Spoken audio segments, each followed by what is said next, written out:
পৰৱৰ্তী খবৰ এপিএছচিৰ ৰাজসাক্ষী সুকন্যা শৰ্মাৰ বিৰুদ্ধে সিজেএম আদালতত গোচৰ ৰুজুৰ নিৰ্দেশ বিশেষ ন্যায়াধীশৰ এই নিৰ্দেশ আৰু বিশেষ ন্যায়াধীশৰ আদালতে মঙলবাৰে এই নিৰ্দেশ জাৰি কৰিছে এপিএছচি কেলেংকাৰীৰ ৰাজসাক্ষী ৰূপে আদালতত সাক্ষ্য প্ৰদান কৰিছিল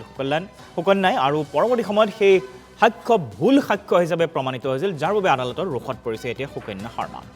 এনে ভুৱা সাক্ষ্যই বিচাৰ প্ৰক্ৰিয়া প্ৰভান্বিত কৰাৰ আশংকাও আদালতত সেই সুকন্যাৰ বিৰুদ্ধে মহানগৰ মুখ্য ন্যায়িক দণ্ডাধীশৰ আদালতত